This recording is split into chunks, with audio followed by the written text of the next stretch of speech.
위해서 영상을 찍어가면서 하죠. 자, 130페이지 보시면 감각기관 여기부터 시작해서요. 호르몬까지가 이제 1학기 내용의 마지막이고요.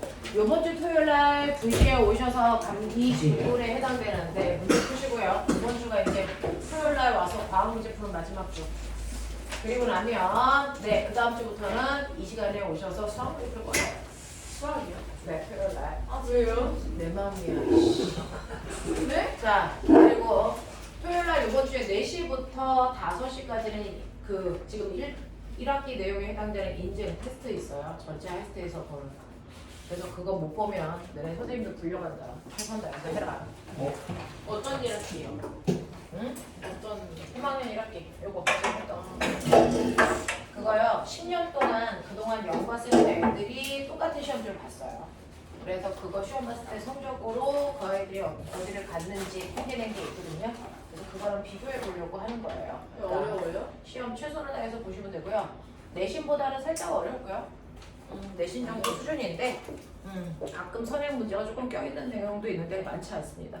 그래서 최선을 다해서 그냥 내신 공부한다 생각하시고 한번 쭉 정리해서 보실 수 있게끔 해주세요. 가장 꼴등은 매주 일요일날 나 하고 10시부터 10시까지. 자, 하죠. 130페이지 감각기관 여기부터 갑니다. 자, 이제 여러분들 시험 범위의 1학기 내용의 마지막입니다. 기말 때는 이런 수업이 없습니다. 자, 그래서 지금 하고 있는 거 기말고사 대비까지 다 한다 생각하고 머리 드시면 되고요. 자, 우리는요. 외부로부터 다양한 자극이 오면 그 자극에 따라서 내 몸이 위험할 수도 있으니까 자극을 빨리 받아들여서 몸을 항상 일정한 상태 그래서 위험으로부터 내 몸을 보호하기 위해서 외부의 자극을 빨리 뭐 해야 된다? 받아들여야 된다. 그럼 내 몸에서요. 외부의 자극을 받아들일 수 있는 감각기가 몇 개가 있어요? 5개가 있어서 우리가 오감이라고 한다는 얘기는 외부에서 오는 5가지의 자극을 분석할 수 있는 능력이 있다는 얘기예요. 됐어? 자, 그 중에서 여러분들이 알고 있는 5개의 감각기 뭐 있어요? 첫 번째는 뭐 있니? 시각이라는 게 있고요. 두 번째 뭐 있어요? 청각 있고요. 그 다음 뭐 있니? 후각 있고요. 그 다음 미각 있고요. 그 다음 뭐 있습니까? 촉각 있어요. 이렇게 5개의 감각기를 얘기하는데 그 중에서 시각이라고 하는 건 누구의 자극을 받아들이는 거니? 외부에서 오는 어떤 자극이요? 이런 얘기 할 수 있어야 됩니다. 외부에서 오는 빛의 자극에 반응하는 걸 시각이라고 하는데 정확하게는 우리 몸의 부위 중에 누가 그렇습니까? 누가 그렇습니까? 눈이 그렇습니다. 그러면 눈이 빛의 자극을 받아들인다는 건 빛을 감지할 수 있는 세포가 있다는 거죠. 그걸 우리 멋진 말로 뭐라 합니까? 시각세포라고 하죠. 이 시각세포가 눈 중에 어느 부위에 있습니까? 이게 시험 문제고요. 어딥니까? 망막입니다. 그래서 여러분들 정확하게 망막의 위치 찾으셔야 됩니다. 그래서 모든 시험을 보는 건 너네가 알아야 되는 것들을 확인하기 위해서인데요. 감각기관에서는 저걸 감지할 수 있는 시각세포가 있는 위치가 어디니 정확하게 물을 수밖에 없어요. 이해하셔야 됩니다. 자, 그런가 하면 청각이라는 건 외부에서 오는 어떤 자극을 받아들이는 거예요? 소리라고 하는 바로 공기의 뭡니까? 진동이죠. 이걸 우리가 소리라고 부르는 거예요. 그래서 공기의 자극, 진동을 받아들이는 곳이 내 몸에 어디죠? 귀고요. 귀에서 소리의 진동을 감지할 수 있는 뭐가 있겠어요? 청각세포가 있는 곳이 있겠죠? 어딥니까? 이게 달팽이관이에요. 자, 그런가 하면 후각이라고 하는 거 여러분들 냄새인데요. 냄새라는 거의 정체는 뭐예요? 맞아요. 냄새라는 건 물질입니다. 우리는 물질을 화학물질이라고 하는데 그 중에서 어떤 물질이라고 하면 기체 상태의 화학물질입니다. 기체 상태의 화학물질의 자극을 받아들이는 곳이 내 몸에 어디입니까? 코고요. 코에서 기체 상태의 자극에 흥분하는 아이를 우리가 후각세포라고 하겠죠. 이 후각세포가 있는 곳이 바로 눈 밑에 이 뼈다귀 밑에 대롱대롱 매달려 있죠. 자, 이걸 뭐라 합니까?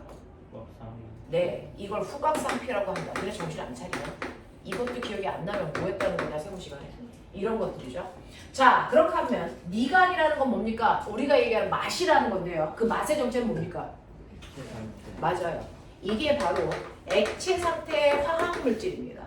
그러니까 똑같은 화학 물질이라도 기체 상태냐 액체 상태냐에 따라 감지하는 부위가 다르다는 겁니다. 됐어? 자, 그러면 이러한 액체 상태의 화학 물질을 감지하는 곳이 내 몸에 어디고요? 어디고요? 혀고요. 됐어? 혀에 있는 이 액체 상태를 감지할 수 있는 됐어? 그 세포를 우리 뭐라 그러니? 맛세포라고 하죠. 그 맛세포가요. 하시면 혓바늘 앞에 됐어? 혓바닥에 있는 혓바늘의 앞부분에 분포하죠. 여기를 뭐라 그럽니까? 이걸 뭐라 합니까? 유두 라고 하는 거죠. 됐어? 네 라고 하는 겁니다. 그런가 하면 촉각이라고 하는 건 뭡니까? 우리가 피부에서 느껴요 라고 하는 건 뭐 느끼는 거예요? 세기를 느끼는 거예요. 그래서 열의 세기, 그 다음에 힘의 세기를 느끼는 거죠. 그 세기를 우리가 뭐라 그럽니까? 물리적 자극이라고 해요. 얘네들은 화학적 자극이고요. 이건 물리적 자극입니다. 그래서 그 물리적 자극을 감지하는 곳이 우리 몸에 있는 피부라고 하는 건데요. 자, 식물과 동물 중에 가장 겉에 있는 걸 뭐라고 부를까? 동물은 가장 겉에 있는 걸 뭐라고 합니까? 이걸 상피라고 불러야죠. 그래서 식물의 가장 바깥에 있는 걸 뭐라고 합니까? 그건 표피라고 부릅니다. 정신 안 차리냐? 식물의 가장 바깥쪽은 표피고요. 동물의 가장 바깥쪽은 뭐라 한다고요? 상피. 그걸 우리가 피부라고 하는 거야. 알겠어? 근데 이 촉각을 느끼는 됐어. 물리적 자극을 느끼는 촉세포는요. 됐어. 상피에 있잖아요. 그거보다 살짝 안쪽. 여러분들 상처 났을 때 보이는 빨간색 피부. 됐어. 그게 진짜 피부죠. 그래서 걔 이름이 뭡니까? 진피층이라고 해요. 그 진피층에 촉각을 느끼는 촉세포들이 분포하겠죠. 그래서 그러면 우리가 피부를 일정한 면적으로 잘랐다고 치자. 그 일정한 면적에서 물리적 자극을 느끼는 촉세포의 종류 몇 가지가 있습니까?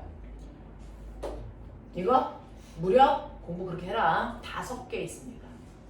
됐어? 5개가 있는데 같은 면적으로 잘랐을 때 그 5개의 세포에 분포된 개수가 같니 다르니? 달라요. 개수가 많아야 민감한 겁니다. 됐어? 그럼 같은 면적 안에요. 가장 많은 양이 분포되어 있어 제일 민감한 게 뭘까요? 그게 뭡니까? 네, 많은 순서대로 외우셔야 되죠. 뭡니까? 통, 앞, 촉, 냉, 온입니다. 통각, 앞각, 촉각, 냉각, 온각입니다. 알겠어? 그래서 통점을 느끼는, 아프다는 걸 느끼는 통각 세포가 제일 많습니다. 그래서 제일 민감한 거고요. 그 다음에 온점을 느끼는 온각 세포가 제일 적습니다. 그래서 제일 둔한 거죠. 알겠습니까? 이렇게 분포하고 있다라는 거. 그래서 통합, 총냉, 온 외우셔야 됩니다. 시험에 무조건 나옵니다. 근데 이러한 통합, 총냉, 온이 있는데 우리 몸에 얘네들이 여기 잘랐더니요. 통점이 이 넓이 안에 10개 있어. 그러면 같은 넓이로 온몸을 다 잘라봐. 그럼 다 10개 있죠? 아니죠. 우리 몸에 이 분포된 개수가 다 달라요. 그래서 부위마다 민감도가 다릅니다. 그러면 인간의 보편적인 가장 민감한 부위가 어디입니까? 입술하고 손끝입니다. 손끝. 알겠어? 그리고 입술. 여기가 제일 이 감각점들이 많이 분포되어 있고요. 가장 적게 분포되어 있는 곳이 어디냐면 팔꿈치, 뒤통수 이런 데죠. 알겠어? 그래서 우리가 간지럽히고 싶을 때 어떻게 합니까? 옆구리를 이렇게 하죠. 이거 안 돼. 간지럽히고 싶은데 뒤통수 막 이래. 알겠습니까? 민감도가 다르거든요. 그러면 내장에는요. 이 감각점이 있을까 없을까? 얘는 그 있습니다. 됐어? 그래서 아침에 일어나서 찬물 마시면 찬물이 쑥 내려가는 게 느껴지죠? 네. 그래서 존재합니다. 단지 이 진피층에 비해서 적게 분포하는 거 뿐이죠. 또 사람들은 나이를 먹을수록요. 이 세포들이 개수가 점점 뭐합니까? 줄어들어요. 민감도가 떨어집니다. 알겠어? 이렇게 된다. 그래서 고르게 분포하는 거 아니라는 거 머릿속에 넣으시면 되겠죠. 자, 그러면 아래에서부터 위로 이렇게 올라갈 건데 얘네들에 대해서는 통합, 총냉, 온 외우시면 되고요. 그 다음에 내장에도 있다. 기억해 두시고요. 그 다음에 혓바닥에서 느끼는 맛이 있죠. 여러분들 우리가 혓바닥에서 느끼는 맛은 몇 가지가 있습니까? 얘 또한 5개. 불러.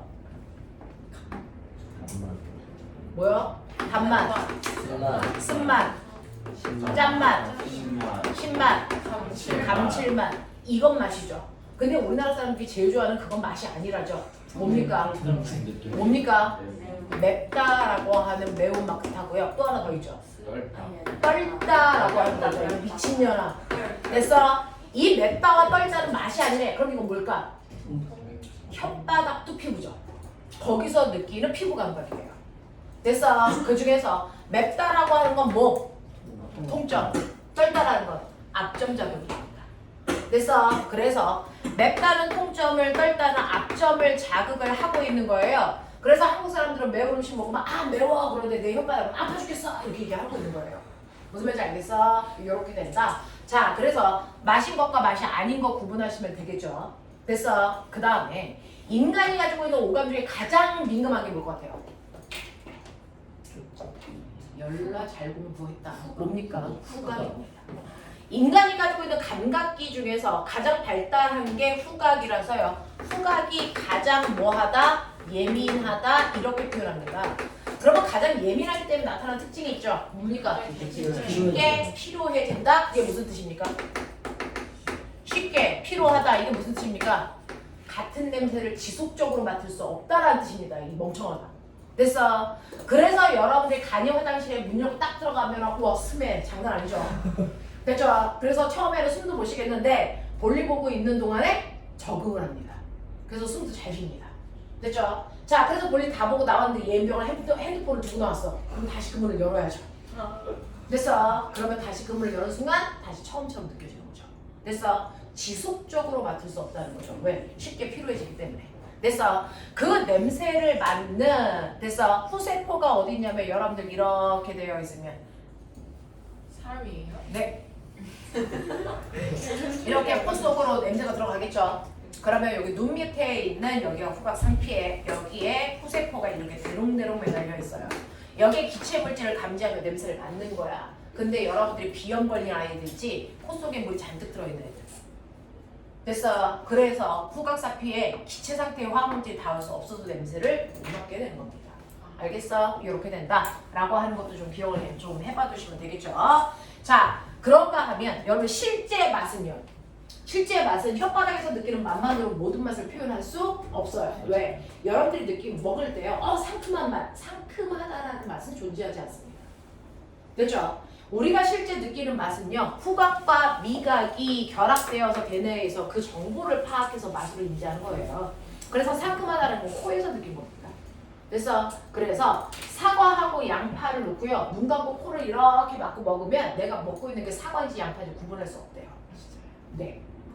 되겠어? 그래서 정확한 맛은 후각과 미각이 결합돼서 맛을 정확하게 느끼게 해준다. 알겠습니까? 그래서 코 막힌 상태로 뭘 먹어도 맛있는지 몰라요. 알겠냐? 네, 이렇게 됩니다. 자, 그럼 여기까지는 여러분들 기본적인 거니까 기억해 두시면 되고 본론은 어디 있습니까? 귀하고 눈입니다. 됐죠? 얘네들은 한 번은 그려보셔야 됩니다. 정확하게 부위 보셔야 되니까. 그 중에서 귀역 이렇게 생겼습니다.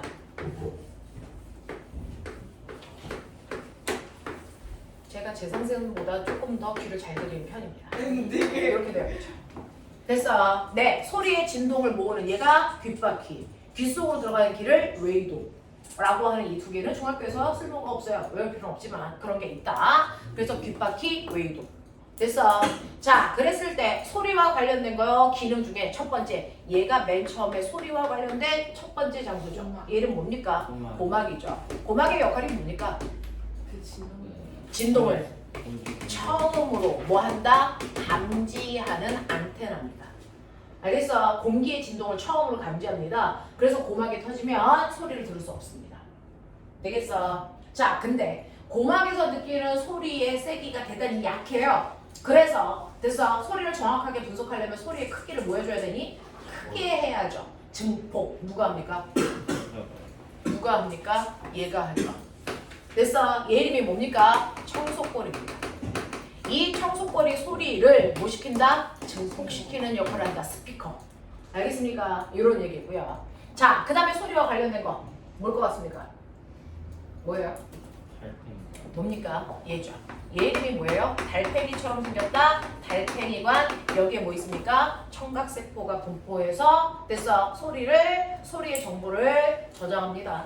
자, 그래서 얘가 소리를 알아들으면 그거를 분석하기 위해서 어디로 보내야 되니? 결국은 모든 오감의 정보는 다 어디로 갑니까? 대뇌로 가죠. 대뇌로 보내야죠. 근데 달팽이관은 여긴데 대는 여기잖아요. 이거 떨어진 걸 연결해줘야죠. 누가요? 신경. 바로 얘죠. 됐어. 그래서 얘 이름이 뭡니까? 청신경이죠. 됐어. 그래서 청신경을 통해서 대뇌. 알겠습니까? 이렇게 전달해 줍니다. 그래서 항상 세포가 먼저, 그 다음 신경, 그 다음 대뇌. 알겠어? 오감은 이렇게 간다. 자, 그래서 여러분들이 알고 있는 것처럼요. 귀의 역할이요. 자, 귀의 역할은 몇 가지가 있니? 귀의 역할은 몇 가지? 세 가지야.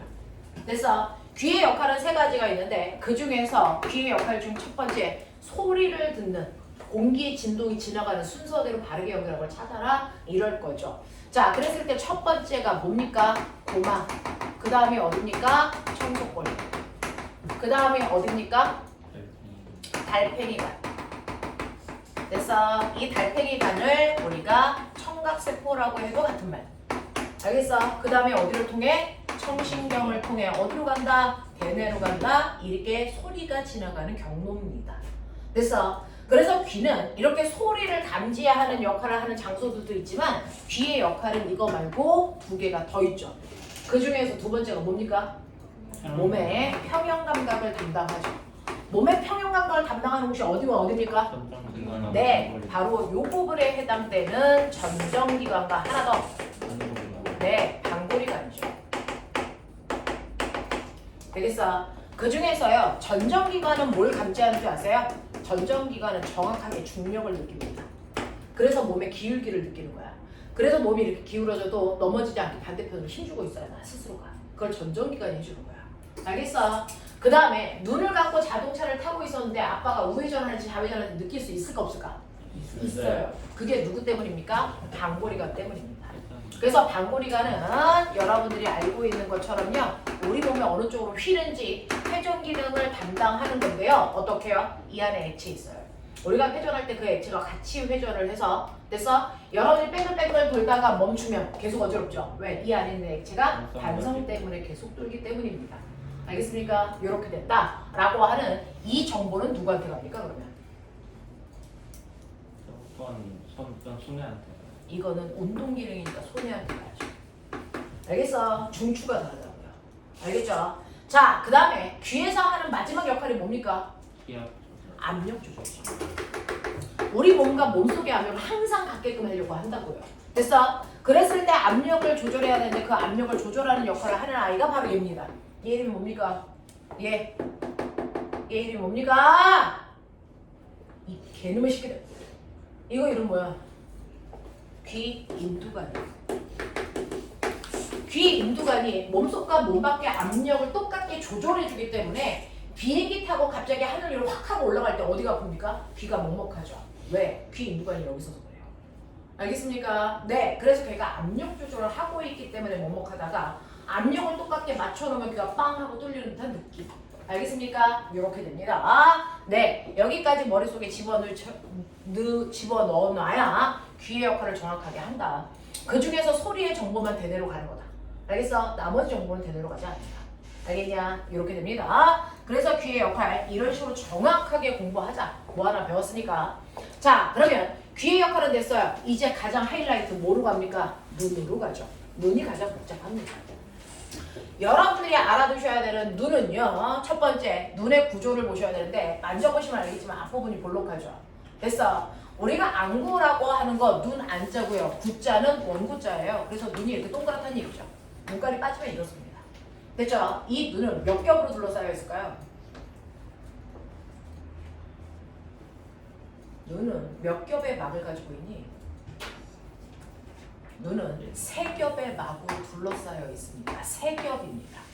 그 중에서 가장 바깥쪽이 눈의 형태를 잡아주는 달걀 껍질의 역할을 하죠. 이름이 뭡니까? 공막입니다. 눈의 형태를 잡아주는 역할을 합니다.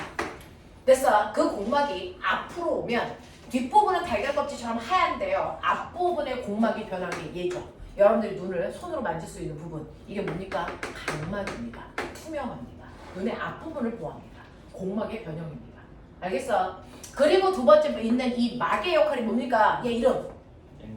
얘 이름이 막 이거죠.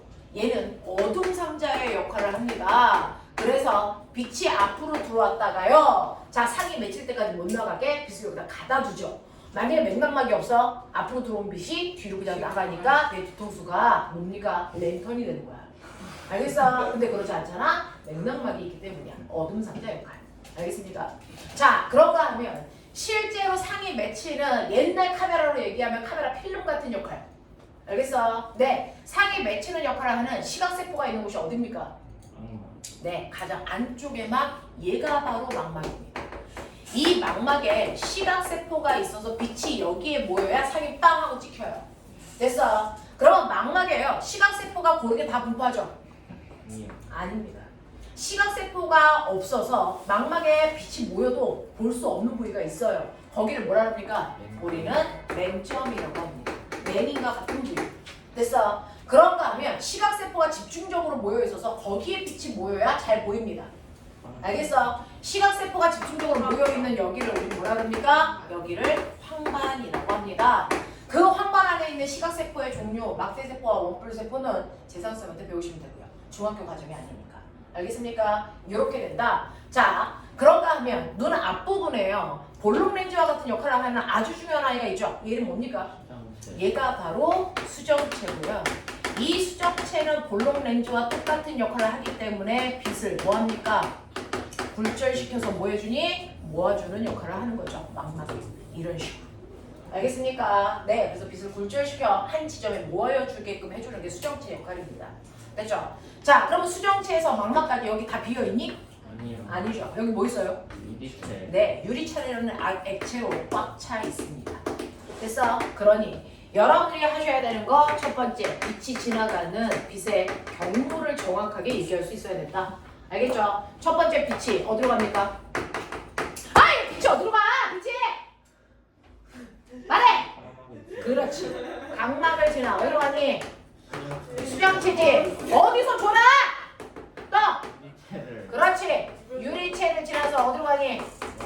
망막이라고 하셔도 되고 망막 안 쓰고 시각세포라고 써져 있어도 맞는 거. 알겠어? 이게 어디를 통해? 요거 보이죠? 요 새끼. 대롱. 근데 전쟁 통해 총알 맞아가지고 여기가 뼈가 부러져요. 그럼 눈깔이 튀어나옵니다. 그럼 눈깔이 튀어나오는데 이게 지금 눈깔이요.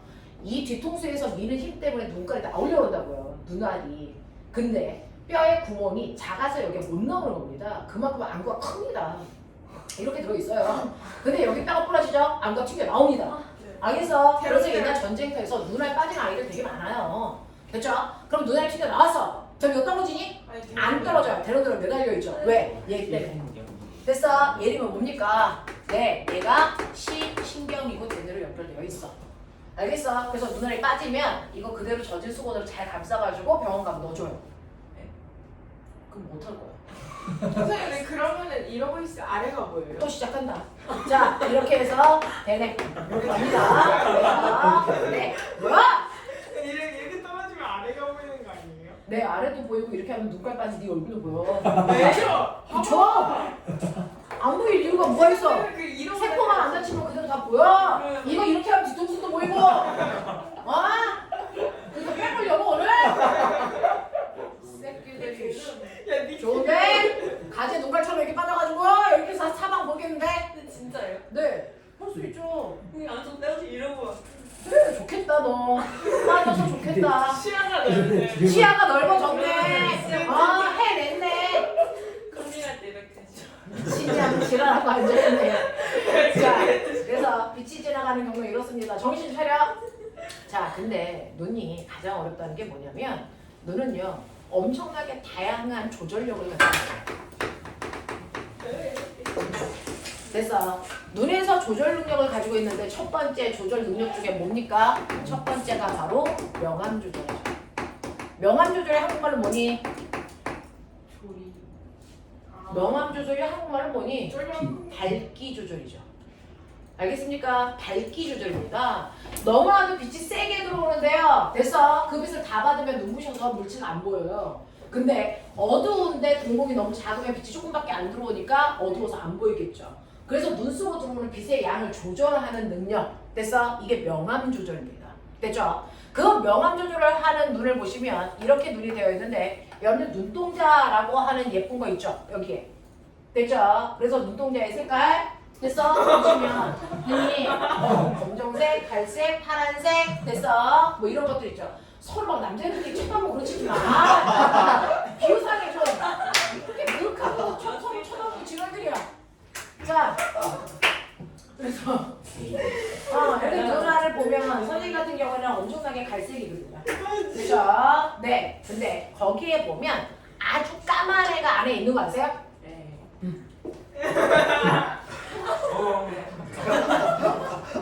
이거를 뭐라 그러니?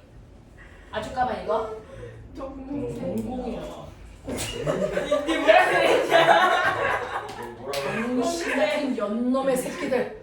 이걸 뭐라 합니까? 이걸 동공이라고 하고 이걸 홍채라고 하는 거죠. 됐죠? 얘가 바로 빛이 들어오는 양을 조절하는데요. 빛이 들어오는 구멍이 동공입니다. 일로 들어오는 거예요. 그러면 너무 눈부셔. 동공의 크기를 뭐 해야 되니? 작게 해야죠. 자, 그러면 어두우면 동공의 크기를 뭐 해야 됩니까? 크게 해야죠. 그래서 동공의 크기를 통해서 밝은 곳이다, 어두운 곳이다 여러분들이 판단할 수 있어야 돼요. 얘가 밝은 곳이고 얘가 어두운 곳인데 동공의 크기 조절 누가 한 겁니까? 스스로 합니까? 홍채가. 됐어. 그래서 홍채가 바로 수정체 앞에 있는 커튼 역할을 하는 얘입니다. 얘가 근육이라서 늘어났다, 줄어들었다 이렇게 합니다. 알겠어? 그 중에서 어두운 곳에 가면 어떡합니까? 홍채가 뭐합니까? 멋진 말. 수축하죠. 됐죠? 그럼 동공이 커지죠. 됐어? 자, 밝은 곳에 가면 홍채가 뭐합니까? 이완.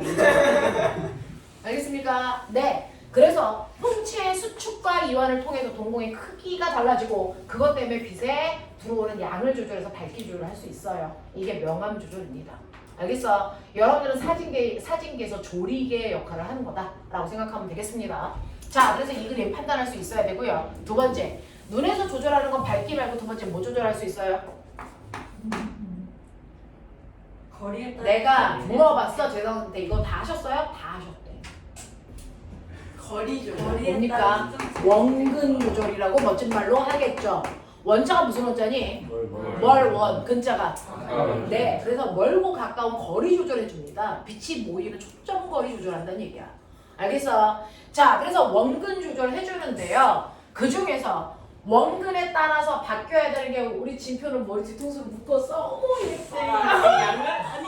예뻐. 걔 징그러운데 뭔 소리야? 자, 그래서 자 봐. 야 미친년들, 그냥 집중하고 진표 가만 놔둬. 아니 자, 앞에 봐 이년아. 자, 그래서 좋아하고 있어. 이게 네 번째예요. 자, 원근 조절 해야 되는데요. 원근 조절은 뭘로 하냐면 수정체의 두께를 통해서 합니다.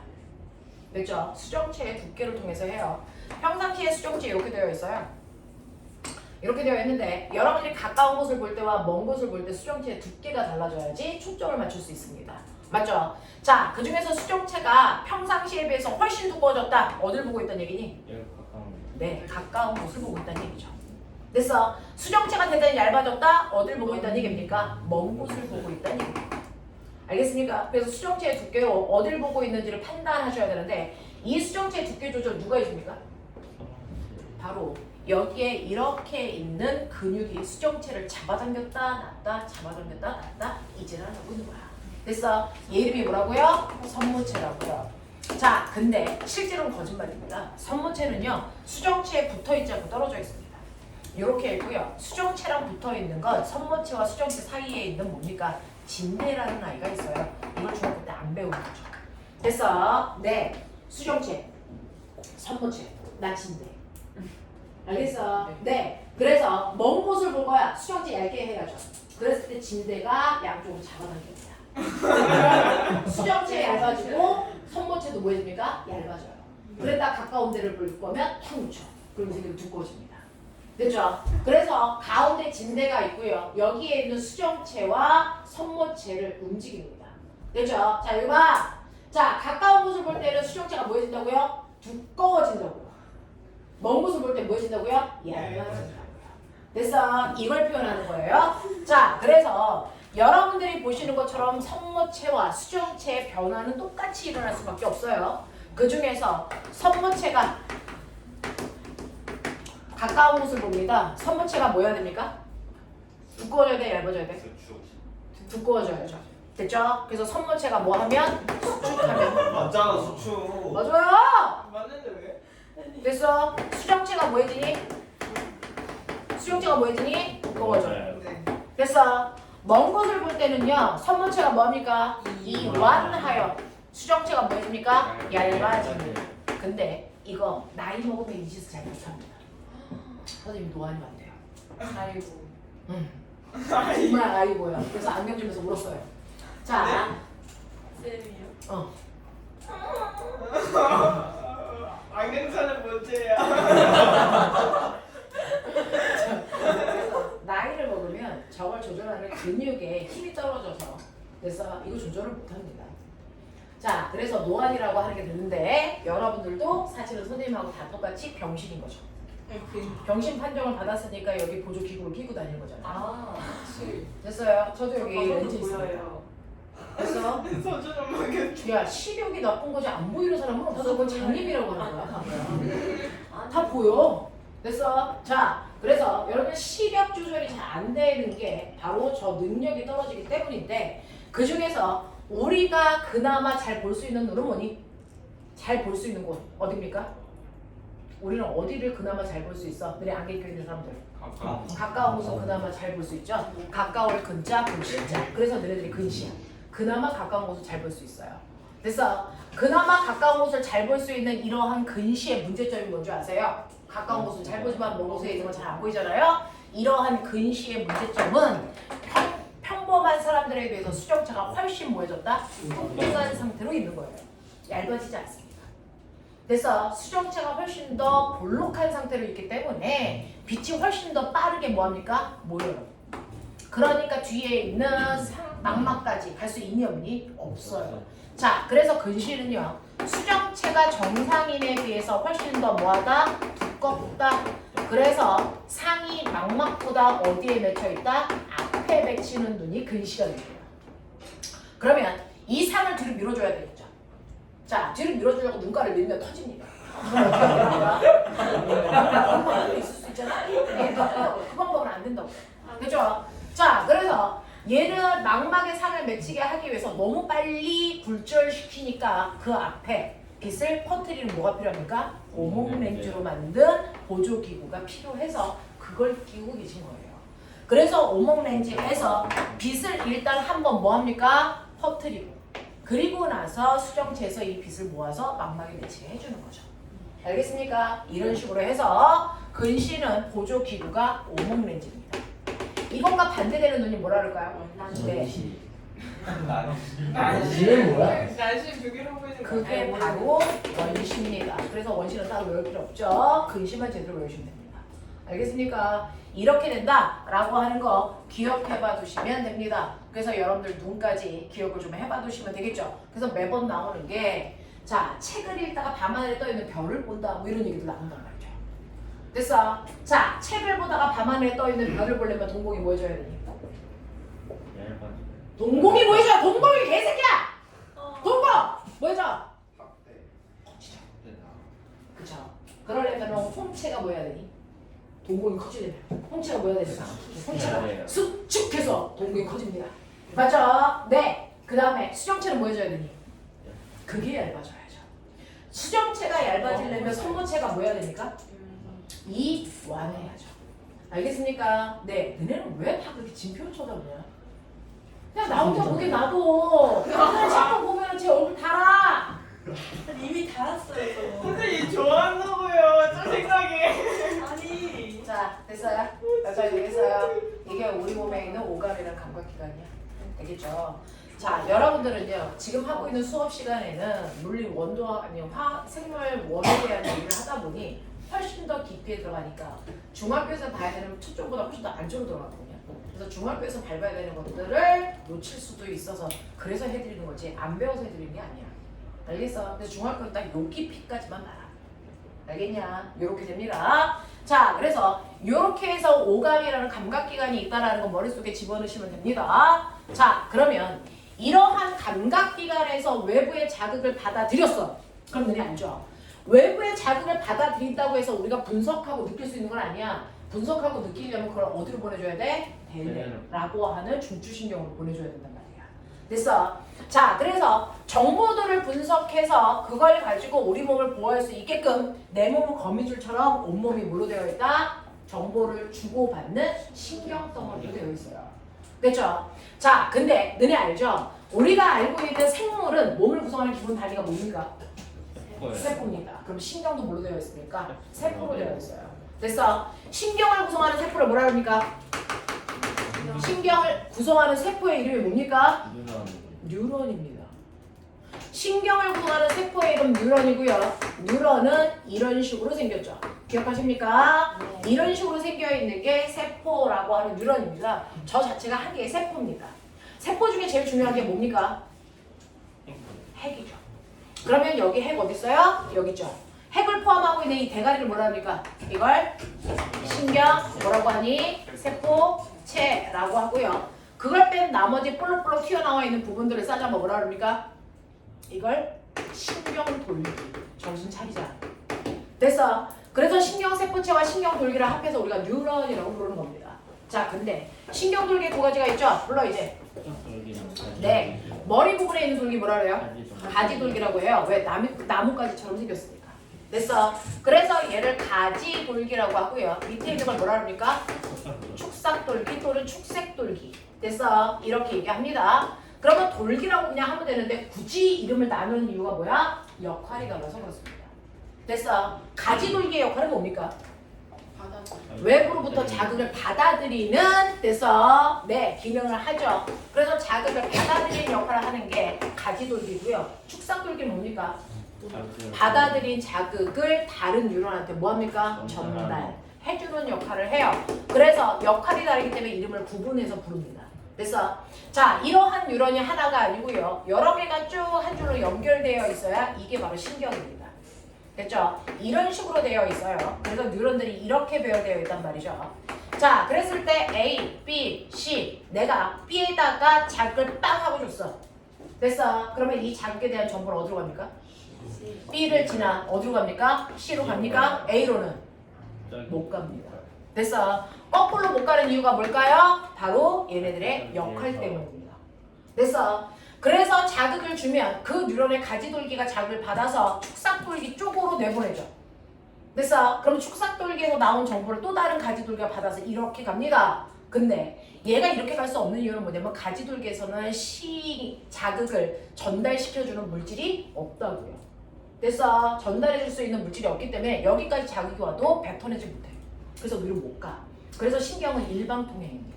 알겠어? 무조건 신경은 일방통행이다. 양방통행일 수가 없다. 알겠어? 그래서 이렇게만 가능하다. 이거 갈 수 없다.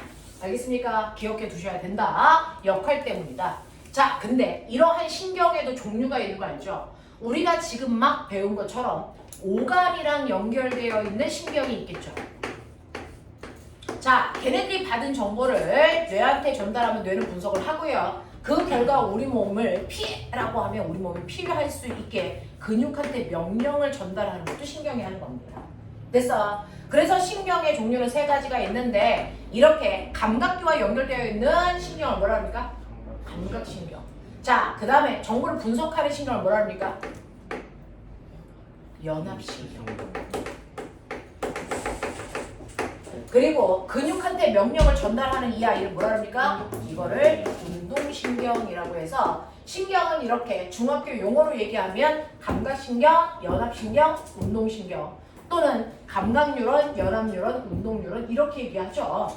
됐어? 이걸 고등학교 용어로 뭐라 합니까? 구심성 뉴런, 연합뉴런, 원심성 뉴런 이렇게 얘기하는데 중학교에서는 그 단어 안 씁니다. 알겠어? 이렇게 되는데 문제는 뭐냐면 요게 없어요. 요게 없고요. 누가 피부고 누가 근육인지를 안 가르쳐줘요. 그래놓고 자극이 전달되는 방향을 바르게 연결한 걸 찾아야 기억 A, B, C, 니은일까? 니은 C, B, A 기억일까? 이건 찾아가셔야 돼요. 알겠어? 일방통행이라고 하잖아요. 자, 그러면 자극이 어떻게 갈까요? 라고 했을 때 보는 방법 보여드릴게요. 이거 잘 보시면요. 신경세포체라는 대가리가 두 개밖에 없어요. 그렇죠? 이 대가리 얘 겁니다. 맞아요? 이 대가리 얘 겁니다. 그럼 이 새끼는 대가리가 없네? 병신이야. 됐어. 네. 대가리아가 없는 병신. 얘가 바로 뭡니까? 감각뉴런이에요. 그 감각뉴런이 있는 여기가 감각이에요. 알겠습니까? 이렇게 해서 방향성 잡아가시는 거야. 그러면 얘는 정말 머리가 없어요? 아니요. 이 옆에 조그맣게 이렇게 있죠. 알겠습니까? 네. 이렇게 되어 있다. 그걸로 찾아가시는 겁니다. 그래서 자극 전달이 이 방향으로 됩니다. 라고 얘기하셔야죠. 알겠어? 어렵지 않죠? 자, 그러면 이러한 뉴런으로 되어 있는 신경 중에서요. 정보를 분석하고 기억하는 신경은 연합 뉴런으로 되어 있어요. 걔네들은 우리가 뭐라 그럽니까? 중추신경이라고 하죠. 기억나니? 자, 그걸 뺀 감각 뉴런과 운동 뉴런으로 되어 있는 이 부분을 우리는 뭐라 그럽니까? 이걸 중추신경과 대조해서 얘를 뭐라 그럽니까? 말초신경이라고 합니다. 됐어? 그 중에서 고등학교에서는 말초신경 중심으로 공부를 한다면 중학교에서는 중추신경 중심으로 합니다. 알겠어? 자, 그 중에서 우리가 알아둬야 되는 중추신경이 뭐 있니? 네, 바로 뇌하고 척수가 중추신경입니다. 유일합니다. 얘네들이 싹 다 무슨 뉴런으로 되어 있어요? 연합 뉴런으로 되어 있어요. 됐어? 그 중에서 보면 뇌 몇 종류? 내가 몇 종류로 되어 있니? 몇 개? 6, 7, 8, 6, 5. 알면 빨리 얘기해. 얘서 헛소리 하기 전에. 연수. 5개죠? 연. 연수. 자, 불러. 네. 뭐요? 네, 이렇게 생겼죠? 가사 한번 그리십시오. 별것도 아니고 틀리지 말고. 이런 식으로 되어 있어요. 이게 여러분들의 그죠? 얼굴이죠. 이런 식으로 되어 웃기고 있어요. 있는 사람 같은데? 자, 이 중에서 얘가 뭐니? 네. 네, 큰 뇌, 대뇌죠. 얘가 뭡니까? 손에. 이게 소뇌죠. 됐어? 네, 큰 뇌, 작은 뇌. 맞습니까? 그래놓고 앞에 있는 3개 중에 정확하게 가운데 있어. 얘가 뭡니까? 가운데 있으니까 중간 네. 뇌. 알겠습니까? 이걸 기점으로 위에 있는 애가 간뇌, 네. 밑에 있는 애가 연수입니다. 여기까지를 뇌라고 하는 거죠. 됐어? 그리고 얘를 뭐라 그럽니까? 얘를 척수. 이렇게 표현합니다. 알겠어? 네. 그래서 중학교 때는 뇌줄기, 뇌교 이런 거 없으니까 헛짓하지 마. 알겠니? 자, 이런 식으로 되어 있습니다. 그럼 대뇌는 몇 덩어리? 2덩어리죠. 우뇌와 좌뇌로 되어 있어요. 그러니까 여러분들이 올폰으로 막 필기하고 있어. 어느 뇌가 움직이고 있는 거니? 좌뇌가 움직이고 있다는 건 대뇌에서 나온 정보가 그래서 내려오다가 꼬였다는 거죠. 크로스 됐다는 얘기예요. 어디서? 네, 연수가 바로 대뇌에서 나오는 신경이 교차되는 시점입니다. 외우셔야 돼요. 시험에 많이 나와요. 그래서 이 대뇌가 인간이 인간다울 수 있는 기억, 이성, 그래서 감정 이런 것들을 조절하는 거예요. 알겠습니까? 오감의 정보는 싸그리다 여기로 가죠. 그래서 그 다음에 손에 보세요. 손에 옆에 뭐 있습니까? 귀. 몸의 균형을 잡는 역할을 해주는 게 손해라는 얘기입니다. 손에 몇 덩어리? 병신아, 너 귀 몇 개 있냐? 그러니까 손에 2개라고 병신아. 알겠어? 양옆에 이렇게 있어. 알겠지? 네. 자, 그 다음에 여러분 중간내 위치에 뭐 있는 줄 아세요? 눈. 그래서 눈동자의 움직임 조절하는 거예요. 되겠어? 네. 이게 바로 중간내입니다. 홍채 조절 이런 것도 한단 말이죠. 자, 근데 가장 중요한 건 뭐니 해도 바로 간내와 연수입니다. 간내는 어떤 역할을 할까요? 우리 몸에서의 항상성 유지해주죠. 됐어? 그 항상성 유지 중에 가장 중요한 게 뭡니까? 체온 조절입니다. 되는 거야? 수업 시간에 누가 로켓을 만들어서 작용한 작용. 네. 기억. 성준이 맞아. 자, 보세요. 보시면요. 성준이 보고 있으면 가장 생각이 막 나는 게 뭐냐면 호진쌤 느낌이 있지 않아요? 네. 약간 호진쌤 같은 느낌. 이 자. 진짜 허니슨 귀여우세요. 나 귀여워 죽겠어. 깨물어줄 거야. 뭔가 되게 우리가 실감해 보는 느낌이죠. 그렇지. 자, 보시면요. 간내에서 가장 중요한 거 항상성 유지하는 호르몬 조절 역할도 하는 거 맞아요. 시상하고 뇌하수체가 여기 있으니까. 그래서 호르몬 조절 역할도 하는 게 가장 중요한데 여기에서 하고 있는 게 뭐냐면 바로 체온 조절이죠. 그 중에서 가장 중요한. 됐어. 그러면 체온을 조절할 수 있는 방법은요. 뭡니까? 체온이 똑똑똑똑 떨어질 때는요. 됐어. 우리 몸에서 체온을 높이기 위해서 뭐 합니까? 세포호흡하죠. 그걸 통해서 열을 발생하는 거죠. 그러면 내가 체온이 1도 떨어졌는데 내 몸 병신이야. 10도 올릴 수 있는 만큼의 열을 발생해. 그럼 탑니다. 자칫 타요? 나가에서 죽는 경우도 있어요. 진짜 타요? 네, 그런 경우가 있어요. 몸이 타요? 네. 몸속부터 탑니다. 그런 경우가 있어요. 됐어. 그래서 간대는요, 우리 몸의 체온을 정확하게 그만큼만 높일 수 있는 뭐 물질 배사량을 뭐해야하니 조절 능력을 가집니다. 원래 정상이라면. 알겠습니까? 이렇게 됩니다. 자, 그 다음에 연수가 생명활동의 중추인데요. 이 뇌는 워낙에 중요해서 이 가장 우리 몸에서 두꺼운 뼈다귀가 여기 있어요. 두뇌. 그래서 네, 뇌뼈가 이게 제일 두껍습니다. 그래서 이거는 그냥 잘리지 않아서 전기 드릴로 갑니다. 진짜요? 전기톱으로 깎아요. 수술할 때. 네, 그래서 이렇게 하면 이거 나중에 뻑 소리가 나서 갈라집니다. 선생님은 이제 인체 해부하는 걸 봤었는데 네? 뻑 소리가 납니다. 왜, 네? 왜 인체를 해봐? 선택 과목 중에서 선택해서 어, 해부학 들었죠? 쌤 안 1년 죽는 동안. 근데 좀 재밌겠다. 네, 1년 동안 해요. 1년 동안. 그래서 봤는데 자, 이 뇌가 이 뼈가 제일 두꺼운 이유가 그만큼 안에 있는 게 중요하기 때문이겠죠. 자, 근데 우리가 고개를 까딱까딱 해야 되기 때문에 관절이 필요해요. 그래서 뼈가 연결되지 않고 끊어져 있습니다. 됐죠? 그래서 여기 속 들어간 부분 있죠? 됐어. 이 여기 보면 가장 속 들어간 부분이 있어요. 여기를 살짝 위쪽으로 사선으로 누르세요. 꼭 누르셔. 그러면은 됐어. 죽습니다. 여기가 제일 급소입니다. 제일 급소입니다. 여기가 제일 급소예요. 집사. 근데 맞아요. 그래서 너네 게릴라전 하는 특수부대 애들 있죠. 여기 찌르는 연습해요. 억소리도 못 내고 죽습니다. 왜? 여기에 연수 있습니다. 연수. 그 연수가 어떤 역할을 하냐면 심장박동을 조절해요.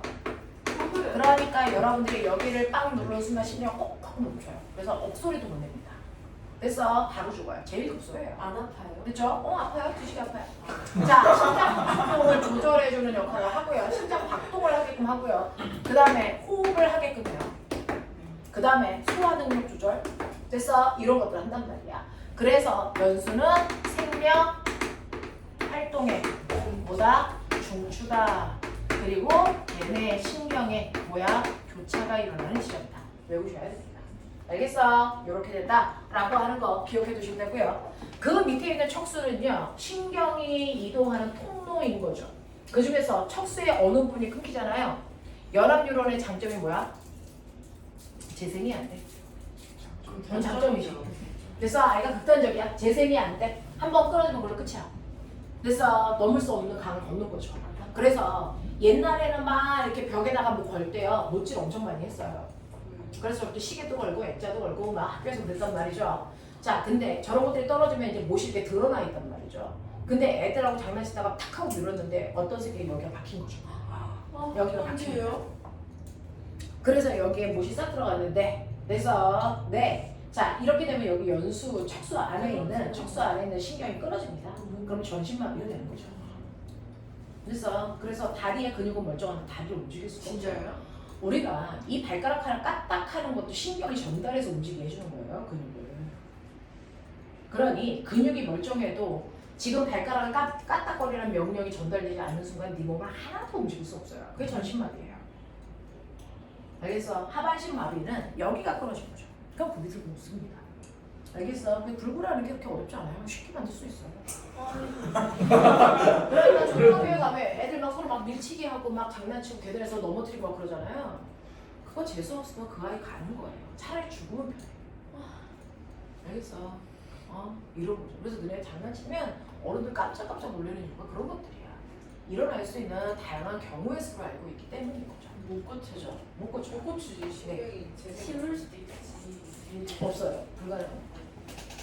자, 이런 식으로 된다라고 하는 거 기억을 좀 해봐 두시면 되고요. 이러한 여러분들이 알고 있는 신경들로 되어 있기 때문에 우리가 외부에 어떤 반응이 오면 그 자극이 오면 자극에 대한 반응이 대단히 빠른 속도로 일어날 수 있는 게 신경 때문이에요. 그래서 자극에 대한 반응을 하는데 그 반응에는 두 가지가 있죠. 뭐가 있습니까? 우리가 반응을 반사라고 합니다. 뭐가 있습니까? 조건 반사와 뭐가 있니? 무조건 반사가 있죠. 그 중에서 조건 반사는 대내가 중추인 반사예요. 대내가 주관합니다. 무조건 반사는 대내를 뺀 나머지 중추가 주관하죠. 보편적으로 누가 주관하냐면 척수와 연수입니다. 됐어? 물론 중간대도 하고 다 합니다. 근데 대부분은 얘네들이 한다고요. 됐어? 그 중에서 자극을 줬을 때요. 내가 위험한 순간이야. 저기서 뭐가 날라와. 됐어? 내 위험한 순간이야. 빨리 피해야죠. 총알이 날라와. 빨리 피해야 될 거 아니야. 됐어? 네, 피할 수 있죠. 그래서 거기 막 이렇게 그런 뭐 액션 영화 같은데 보면 총알 좀 막 피해가지. 불안하네요. 아니야, 진짜 피해. 잘하는 애들 피해. 그거 됐어? 끝났죠? 네. 올랐어. 우리 준서 그런 거 할 수 있을 거야? 총알 좀 쏴봐. 해보자 해보자. 자, 할 수 있을 거야. 자, 그래서 이렇게 반응하는 속도가 빨라야 되는데요. 그 생명과 직관되는 경우일수록 반응하는 속도가 빨라야 돼. 그럼 꼬맹아 생각해봐. 외부에서 자극이 온다. 외부에서 자극이 왔을 때요. 척수에 가서 명령받고 내려오는 게 빠를까? 연수 가서 명령받고 내려오는 게 빠를까? 대뇌 가서 명령받고 내려오는 게 빠를까? 그러니까 가장 생명과 직관되는 반사는 척수 반사입니다. 알겠어? 반응 속도가 빠르기 때문입니다. 됐죠? 자, 그래서 이렇게 대뇌가 주관하는 반사는요. 한 번은 경험을 하거나 학습을 통해서 익힌 것들이 일어나는 반사. 그래서 여러분들이 공부하고 나서 시험 봐 대뇌가 주관하는 반사를 하는 거죠. 되겠어? 네. 자, 그런가 하면 무조건 반사는요. 경험 상관없이 태어날 때부터 나타나는 선천적 반사예요. 이 선천적 반사는요. 나이 상관없고 문화 상관없어요. 됐어? 그래서 갓 태어난 아이가 탯줄 자르기 전에요. 됐어? 손가락을 뜨거운 곳에 갖다 대면 걔는 본능적으로 피하는 거야. 그건 누가 가르쳐주지 않아. 그게 무조건 반사예요. 알겠어? 네. 그리고 갓 태어난 아이를 물속에 던지잖아요. 그 물속에서 걔가 허우적거리는 무릎 반사합니다. 선천적 반사예요. 알겠습니까? 라고 하는 생명과 직관되는 여러분들 지금 선생님이 얘기한 것처럼 무릎 반사예요. 뭐가 날라와? 근데 어떤 줄 아세요? 보편적으로 뭐가 날라오면 나도 모르게 일단 피하고 봐. 뭐지? 총알이네. 이런 거 하고 맞아요. 되겠어? 네. 그래서 나도 모르게 피할 때 누가 먼저 피하라고 그러냐면 척수가.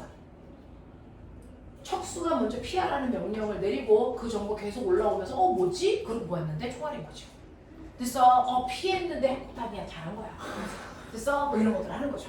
되겠냐? 자, 그래서 이렇게 피하는 반사를 무릎 반사라고 하고요. 그 다음에 병신만 아니면 여러분들이 복도를 걸어갈 때 앞쪽이 이렇게 있어요. 그래서 한복들을 막 걸어가다가 됐죠? 앞쪽을 꾹 누르면서 발에서 피나네. 이건 우리 예선하는 반사예요. 저 진짜 그랬는데. 네. 자, 일반적으로는 어떠냐면요. 이게 꾹 눌러 들어가기 전에 척수에서 먼저 눌리는 걸 느끼거든요. 그래서 다리를 먼저 빼고 나서 뭐지? 앞쪽이네? 이렇게 얘기하는 게 맞는 거야. 그러니까 쟤는 척수가 짧은 거지. 아이가 그걸 제대로 못하는 거야. 됐어? 그래서 척수 반사가요. 무릎 반사, 앞쪽 반사, 뜨거운 거 만졌을 때 몸을 피하면 뜨거운 거 반사. 됐어? 이게 척수 반사야. 됐어? 자, 그걸 뺀 나머지 무조건 반사는 연수 반사다 생각하시면 됩니다. 알겠습니까? 이렇게 되는 거죠. 사람마다 반사하는 정보는 달라. 반사하는 속도가 다르겠죠. 자, 그래서 보시면 자, 이렇게 보시면 반사신경. 거기 나머지 정보 있다. 안에 들어있는 거지. 이거 주세요. 자, 그러면 우리 준서의 반사신경. 아니. 내가 총 쏘진 않잖아. 얘들아. 그건 총 쏜다. 그렇게 와! 찍어가지고 피하는. 자, 요거 이렇게 해서 이거 떨어지는 걸 보고 피할 거예요. 그럼 조건만 사야 무조건만 사야? 조건이죠. 왜? 판단하는 건 시각이죠. 시각이 좀 어디로 가니까? 되네. 네. 그러니까 조건만 사야. 알겠습니까? 네. 야, 똑바로 앉아서 빨리 잡지 않니? 그래서 이렇게 해서 조건만 사하는 속도를 볼 겁니다. 자, 잡으시면 돼요. 별거 아니잖아요. 이거 어떻게 알아요? 뭘 못 잡아! 문간이 없어! 동일한데! 병신! 찐따 새끼! 자부심이 잡아! 훈련에 의한 거예요. 아니. 훈련이야. 이렇게 잘하자. 네. 자, 이런 식으로요. 조건 반사와 무조건 반사. 자, 그러면 생각해봐. 네모를 두개 넣었다고 생각해. 한 입 깨버려서 크게. 네모. 아니, 아주 신레몬을 내놓고 한 입 깨물어 던져봐. 그러면 지금 뭐가 나오고 있니? 침 나오죠. 안 나오는 장소?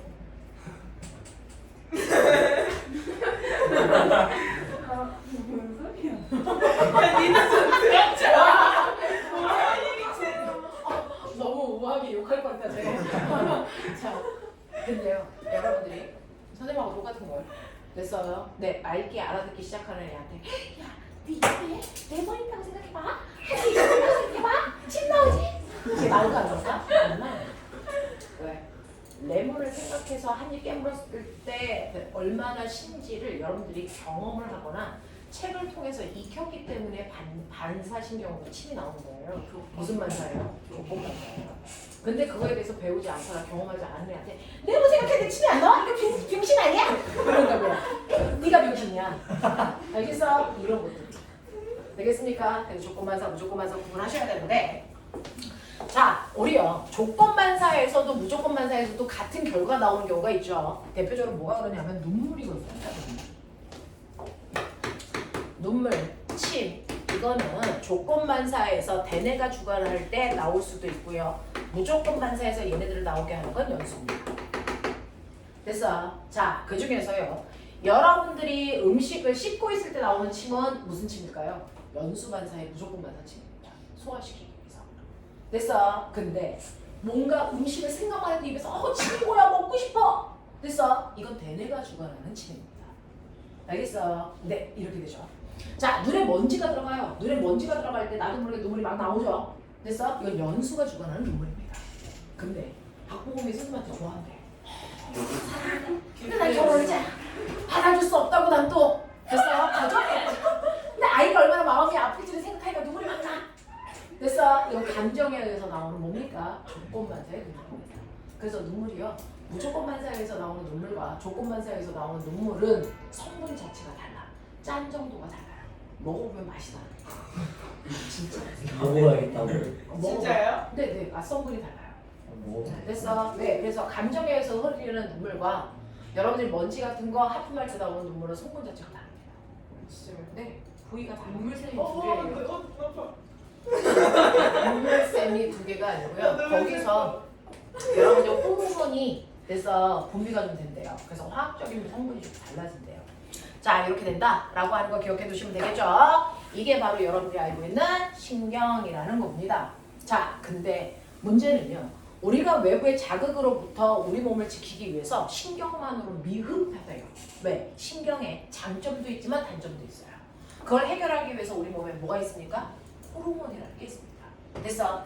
그래서 여러분들이 알고 있는 것처럼 항상성을 유지하기 위해서 우리 몸에 작용하는 게 두 가지가 있죠. 바로 뭡니까? 신경하고 호르몬입니다. 자, 반응 속도 누가 빨라요?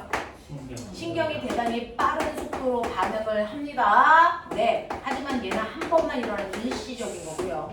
자, 얘가 자극하는 범위는 대단히 좁겠죠. 그래서 그 단점을 해결하기 위해서 호르몬이 작용을 하는데요. 호르몬은 어떤 반응이 오면 그제서야 만들어서 보내서 반응을 합니다.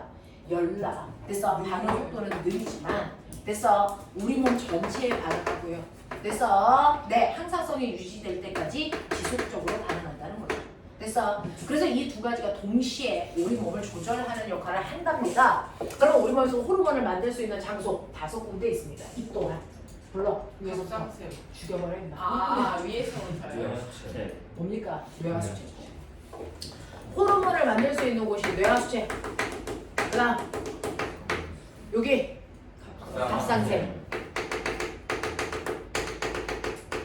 그다음에 여기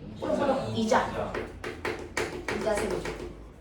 그다음에 흑파두에 볼록 튀어나와 있는 거 뭡니까? 부신이고요. 그래서 정소난소. 걔네들 합해서 뭐라 그럽니까? 생식샘. 그래서 이렇게 5군데가 바로 호르몬이 만들어지는 장소. 호르몬을 만드는 장소를 멋진 말로 뭐라 그럽니까? 내분비샘 이라고 하죠. 그러면 내분비샘에서 만들어진 호르몬들은요. 자, 우리 몸에 원하는 장소까지 못 타고 갑니까? 혈액 타고 가서 원하는 장소를 멋진 말로 뭐라 그러죠? 표적기관에서 그래서 반응을 합니다. 자, 그러면 뇌하수체, 갑상샘, 이자, 그 다음에 부신, 생식샘까지 5개의 호르몬이요. 각자의 역할을 해야 되는데 얘네들이 따로따로 움직이다 보니까 일관된 행동을 못하죠. 그래서 누군가의 명령이 필요한 거죠. 그래서 얘네들을 조율하는 중추 내분비샘이 누굴까요? 바로 뇌하수체입니다. 그래서 다른 애들은 뇌하수체의 명령을 받아서 움직여요. 지금 호르몬 만들어! 라고 자극을 하면 그제서야 만들어. 됐어? 10개 만들어! 그럼 10개 만듭니다. 그래서 이런 명령을 누가 내린다고요? 뇌하수체가. 그래서 뇌하수체는요, 다른 내분비샘을 자극하는 뭐가 나온다? 자극 호르몬을 만들어냅니다. 납득합니까? 네. 자, 다른 뇌분비샘을 자극하는 자극 호르몬을 만들 뿐만 아니라요, 자기만의 호르몬도 만들어지죠. 그래서 키 크고 싶으면 머리가 좋아야 돼요. 머리에 키 크는 호르몬이 들어있습니다. 어디? 뇌하수체에서. 키 크는 호르몬 나오죠? 걔 이름이 뭡니까? 생장호르몬. 성장이라고 안 합니다. 생장이라고 합니다. 생장 호르몬이 나옵니다. 됐어? 그리고 여러분들이 여름철에 열납단 많이 흘려. 그러면은 우리 몸에 수분량이 70% 이상인데 적당량 이상으로 몸이 수분을 이루면 탈수증 걸려 죽어요. 그래서 물의 양이 부족하면 첫 번째 여러분들한테 목말라라는 걸 느끼게 합니다. 근데도 애새끼 안 쳐먹어. 그럼 어떡합니까? 한인형. 네. 오줌으로 가는 물을 재흡수해서 몸에 보관해야 되겠죠. 자, 오줌으로 가는 물을 재흡수할 때 필요한 호르몬이 뭡니까? 항이뇨 호르몬입니다. 그 항이뇨 호르몬이 나오는 곳이 뇌하수체고요. 이뇨가 오줌입니다. 오줌을 막아주는 호르몬. 알겠습니까? 이렇게 된다 라고 하는 거 기억해 두시면 되고요. 갑상샘에서 나오는 호르몬의 이름이 뭡니까? 티록신이죠. 티록신의 역할이 뭐예요? 아까 얘기했던 세포 호흡을 조절합니다. 물질 대사량을 조절. 그래서 체온 조절. 알겠습니까? 그래서 얘가 체온을 조절하는 역할을 합니다. 물질 대사량을 조절합니다. 알겠습니까? 이렇게 기억하시면 되겠죠? 자, 그럼 티록신은 추울 때 나와, 더울 때 나와? 아니면 둘 다 나와? 추울 때만 나와요. 체온을 높여주는 호르몬입니다. 알겠죠? 자, 이자샘에서 나오는 호르몬은요, 서로 반대 역할을 하는 2개의 호르몬을 다 만들 수 있죠. 서로 반대 역할을 하는 호르몬을 멋지말로 뭐라 합니까? 길, 항, 작용한다 이렇게 표현합니다. 됐어. 자, 이자에서 만드는 호르몬의 역할은 뭡니까? 혈당량 조절입니다. 자, 그 중에서 여러분들이 밥을 먹으면 혈당량이 내 몸에 높아집니까? 낮아집니까? 높아진 상태를 유지하면 당뇨병입니다. 그러니 그걸 빠른 속도로 낮춰야 되겠죠. 됐어. 그러면 혈당을 낮춰주는 호르몬의 이름이 뭡니까? 인슐린입니다. 그러면 인슐린은요, 어떻게 혈당을 낮출 수 있어요? 라고 하면 네가 먹어서 생긴 물을 포도당을 데리고 너 일로 와 끌고 갑니다. 어디로 갑니까? 간으로 갑니다. 그래서 인슐린의 표적 기관은 간이고요. 간으로 끌고 가서 포도당을 뭘 만듭니까? 네, 글리코젠이라는 물질로 만들어서 저장하는 게 이겁니다. 우리 성모 선생님 많이 가져가시네요. 비밀입니다. 네, 살덩어리요. 그래서 지방이죠. 되겠냐? 네. 자, 그 다음에 거꾸로요. 애새끼들 급식 기간에 밥 먹으라 할 때 밥 안 먹고 밖에 나가서 축구하다가 걸렸다. 그러면 몸에 혈당이 뭐합니까? 떨어지겠죠. 그러면 저혈당쯤 되면은 그건 직사입니다.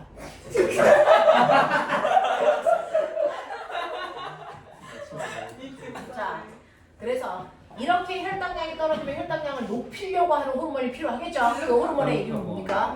글루카곤이죠.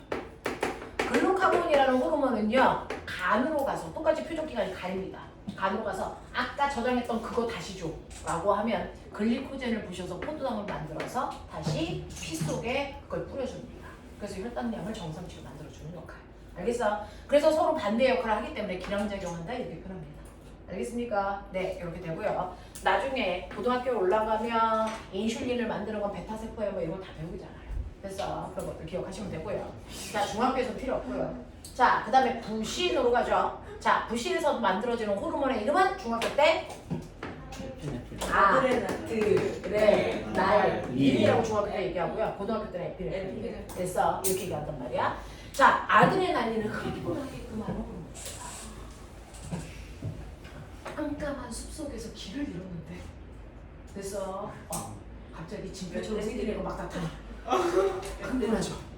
됐어. 멧돼지가 막 뛰어오는 거야. 징표가 멧돼지라는 게 아니고 됐어. 멧돼지가 뛰어온다고 생각해봐. 그럼 심장박동이 뭐합니까? 빨라지죠. 호흡수가 증가하고요. 되겠습니까? 네. 자, 그럼 심장박동 빨라지고 호흡수가 증가하니까 혈당량을 뭐 해야 되겠니? 높여야 되겠죠? 이런 역할들을 하고 있는 게 바로 아드레날린입니다. 알겠냐? 네, 이렇게 된다 라고 하는 거고, 생식샘에서 만들어지는 거, 난소에서 만들어지는 여성 호르몬, 정소에서 만들어지는 남성 호르몬은 딱 여러 군데 나오는 거야. 2차 성징이 나타날 때. 됐어? 그래서 여자는 여자다워지면서 생리하고 뭐 이렇게 엄마들 준비하는 거고요. 남자는 남자다워지면서 아빠들 준비하는. 그래서 이렇게 하게끔 하는 호르몬이 만들어지는 곳이 여기입니다. 자, 그러면 이렇게 호르몬을 만드는 곳을 내분비샘이라고 했는데요. 호르몬은 여러분들이 먹은 영양소 중에 단백질로 구성되어 있어요. 단백질이 변해서 호르몬이 된 건데, 이 호르몬의 특징, 호르몬은요 반드시 그래서 내 표적기관에서만 역할을 하고요. 다른 데 가면 쓰레기입니다. 알겠어? 자, 그걸 멋진 말로 뭐라 그러니까? 기관 특이성이 있다 이렇게 표현합니다. 됐어? 그러니까 인슐린은 간에 가야만 역할을 하는 거지 심장에 가면 아무 역할도 못 하거든요. 그래서 기관을 가린다라는 뜻입니다. 기관 특이성이 있습니다. 자, 근데 나 당뇨병 걸렸어. 옛날에는요, 요즘은 인슐린을 합성해서 만듭니다. 근데 옛날에는 합성할 수 있는 기술이 없었을 때 내가 당뇨병 걸린 사람들을 치료하는 방법은 뭡니까? 돼지 너 짐승인데? 죄송합니다. 자, 그래서요, 사람 거 뽑으면 옆 사람이 당뇨병 걸리잖아. 그래서 사람 걸 뽑을 수가 없으니까 돼지 거 뽑으면 돼. 그럼 돼지하고 사람하고는 종이 같니? 다르잖아요. 근데 같은 역할을 하니? 같은 역할을 합니다. 그래서 포유류끼리는 호르몬의 역할이 같습니다. 되겠냐? 그래서 우리는 그걸 뭐라 그러냐면 종간 특이성이 없다라고 표현합니다. 그래서 그리고 이러한 호르몬은요 극소량으로 우리 몸을 뭐합니까? 조절합니다. 너무 많아도 문제죠. 그래서 생장 호르몬 너무 많아. 그럼 저 병신 같은 년들이 되는 거죠. 선생님. 됐어. 생장 호르몬이 너무 작아. 그럼 뭡니까? 외숙주가 되는 거죠. 되겠어. 그래서 너무 많으면 과다증, 너무 적으면 결핍증이에요. 됐어. 그래서 적당량이 필요하다는 것을 기억해 두시면 되겠죠. 무슨 말인지 알겠어? 네. 그러면서 시간이 다 됐는데요. 호르몬을 만드는 장소는 내분비샘이죠. 그럼 내분비샘 말고 외분비샘도 있는 거 알죠? 외분비샘에서 만들어지는 액체는요, 우리 몸속에서 액체를 만들어지만 몸 밖으로 분비되겠죠? 그러면 몸 밖으로 나오기 위해서 그 액체가 통과하는 별도의 뭘 가지고 있니? 그래서 분비관. 그래서 분비관을 가지고 있는 아이는 외분비샘. 분비관을 가지고 있지 않은 아이가 내분비샘입니다. 됐어. 이렇게 구분할 수 있다. 그러면 보면 소와 효소는 어디에 속하니? 그래서 소와 효소는요, 여러분들이 음식을 이렇게 먹잖아요. 그러면 여기에 식도를 지나서 그래서 위로 갔다가 소장으로 갔다가 대장으로 갔다가 하통으로 나오는 거예요. 이렇게 갑니다. 나 미대 나왔어. 에이. 자, 입에서부터 똥꼬까지 가요. 열관이에요. 보여요? 여기가 바뀝니다. 안은 여기죠. 그러니까 소와 효소가 분비되는 소화기관은 몸 밖이라고요. 그래서 소와 효소를 만드는 곳은 외부에 생깁니다. 알겠습니까? 네, 이렇게입니다. 자, 그래서 해드릴 수 있는 최대한을 했습니다. 고생하셨습니다. 이제 다 풀어가지고 오십시오. 네. 여기까지. 쌤 에바. 쌤 에바. 그리고 너나 해봐. 나는 애 안 봐. 저 지금 일주일 큰일 나요. 그거 맞는 얘기네.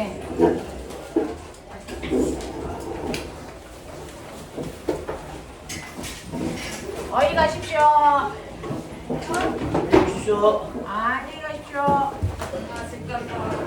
네, 같이 주셨어요. 네, 야간이요.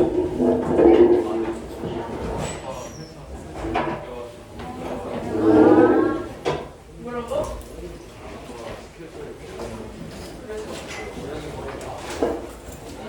시간 바꾼다고.